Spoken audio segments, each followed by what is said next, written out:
What's good, peeps? Thanks as always for passing by the channel, much appreciated. Hit that subscribe button if you guys are new. Don't forget as well, please, to like and share the videos. Thank you to everyone who's been getting involved. I've also got my Instagram and Twitter accounts both attached to this. Go check them out if you like. Alright, so as the pandemic has got a bit worse in the UK, all the boxing events for January have been cancelled.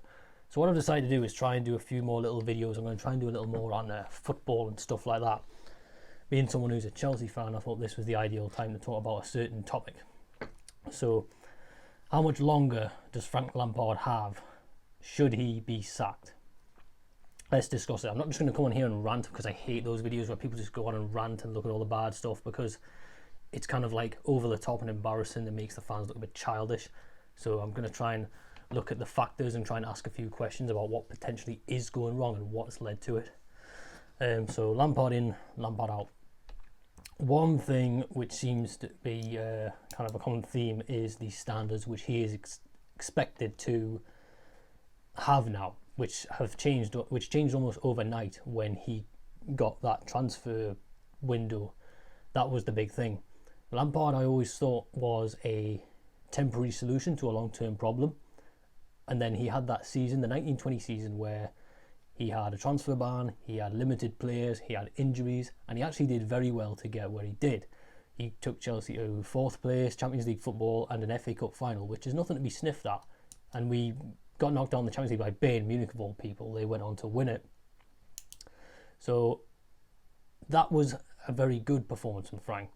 Now, though, the tables have turned, and it seems to be the standards have just shot through the roof. And maybe fans and the owner are expecting a bit too much from him. You know, is he up to it? If you compare him to the likes of Klopp and Ole, for example, a lot of people seem to do this. Klopp's first season in the Premier League, he finished 8th with 16 wins, 12 draws and 10 defeats. You know, and then if you look at where Klopp has gone on since then, you know, Champions League winner, Premier League winner, Club World Cup, he's done brilliant things. He's built a team over time, because you're forgetting they brought in the next season Mane and Van Dijk from Southampton. Then the 17-18 season they brought in Mo Salah from AS Roma. So it's been a few years of progression before they've got to this stronger team. It's not been a one season kind of fix. There's been a number of things. Difference is, though, Klopp had those results. There was not really any questions on whether he's going to keep his job or not. It was just a case of, let's see where it goes, let's see what he does, give him a bit of space. Same with Ole Gunnar Solskjaer. His first season finished 6th in the Premier League with 19 wins, 9 draws and 10 defeats. Again, he probably got a bit more scrutiny because of the expectations from Man United. But again, look at what he's doing now. He's taken Man U, who are having a bit of a bad run of form. Now they're 3rd in the Premier League. So, you know, sometimes you just have to have a bit more patience and wait and see where it goes. So that's one thing. Maybe Lampard's inexperience is shown. That's definitely something. Because we're forgetting that the only team he managed was Derby County, a championship side.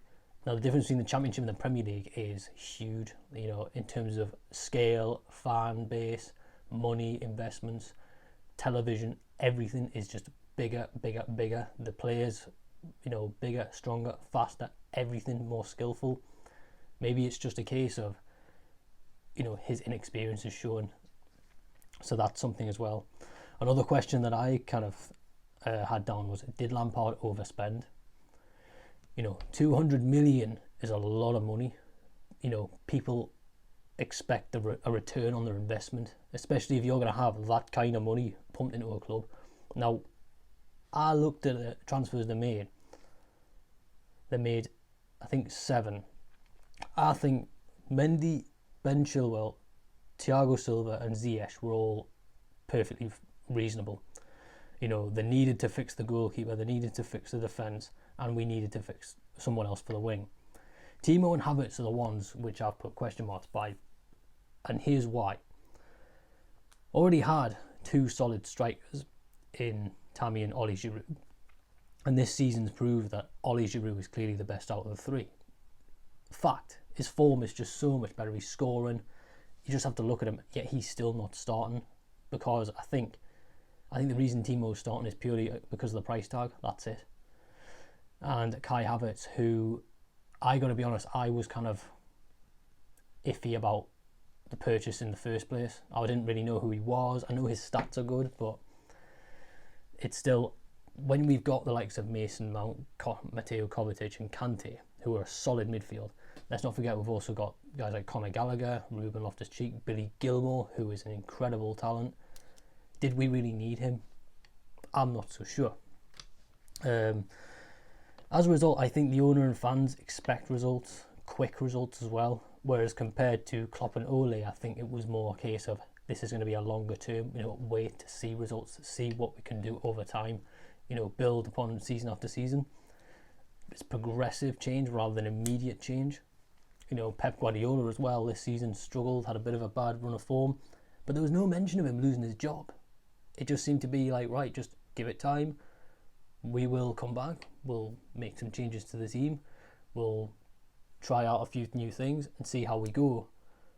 And next thing we know, Man City are back up, looking potential top four, even title contenders. So that's one thing to mention, the standards and expectations of the club and of the fans. Now, Lampard's average points per game is 1.67, which is the lowest of any manager under the Abramovich era. I personally think that if this was Sarri, the former manager, that there'd be more demanding for him to get sacked. I think Lampard is kind of protected by his history as a player, and that shouldn't really be happening. People should just judge it based on his managerial statistics, not his player ones. As a player, that's history, that's done. Lampard played a 4-2-3-1, which didn't work for a couple of games, then didn't do anything. And then he's recently got this 4-3-3, which worked for a few games, but now people have figured it out and it's leading to some bad results, especially with this kind of tactic of give it to the wingers, cross in the box, hope for the best. It's like wingers, cross in the box, hope for the best. And it's just the same thing. Like the Arsenal game, 37 crosses, but only 2 attempts on goal. That's telling. So if Lampard does get a sack, what options do we have? One is Thomas Tuchel, the PSG manager who recently got sacked from there.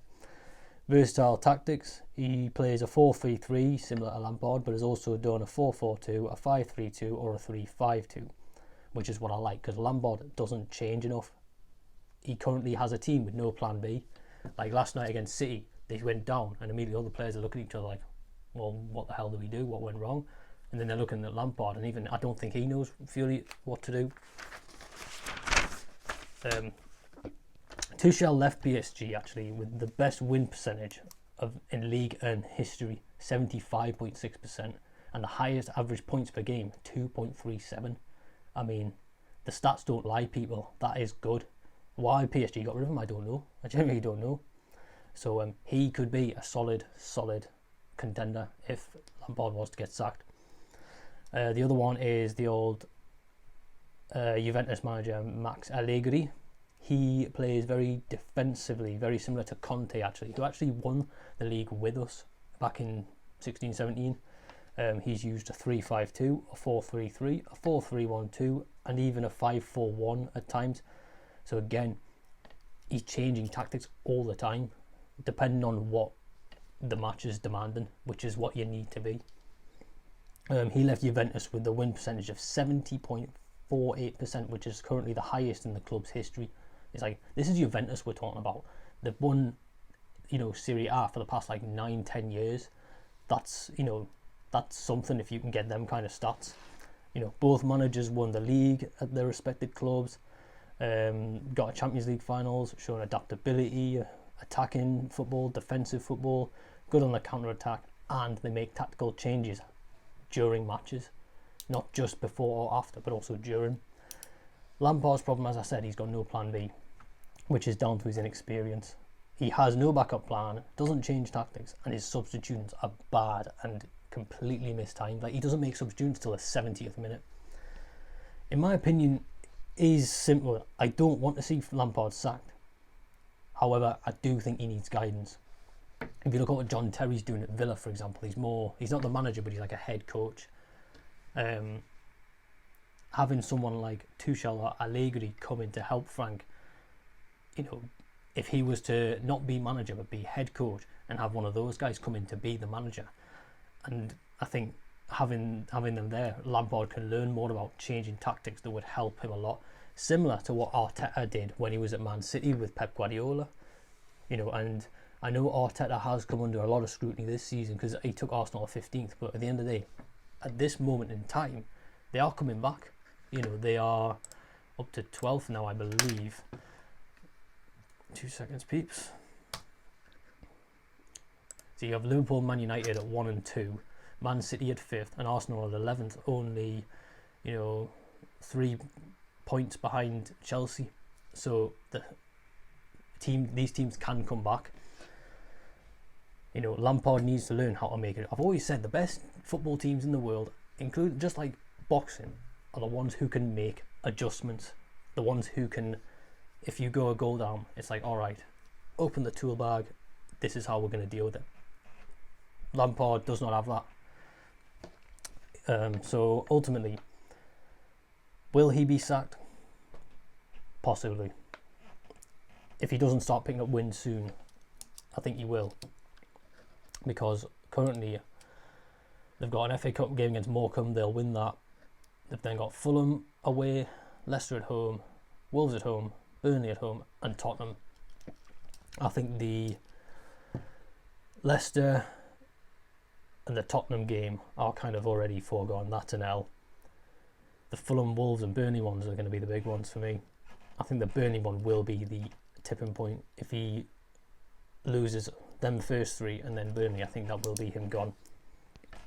Like I said, I don't want Frank to be sacked. I want him to succeed. But he's not giving me enough to kind of say that he's the best person for the job. Because he doesn't seem to be making any changes, which is costing him his games, costing him points, and possibly his job, which is a shame. Out of the two, I'd personally bring in Tuchel because I like the idea of him playing very kind of a high attacking football. Have him come in as a manager and have Lampard be a head coach, and then they can both learn off each other. That would be what I would do to bring the results. So fingers crossed he doesn't actually lose his job, because I don't want him to, and fingers crossed that they actually manage to get some decent results in soon, so we can hopefully see some better performances from these players, because they've got one of the best teams in the league, apart from maybe City and Liverpool. But without a change in tactics, they won't go anywhere, and that's the problem, and that's what Lampard needs to learn. So here's hoping we can bring back some of those results. Peace.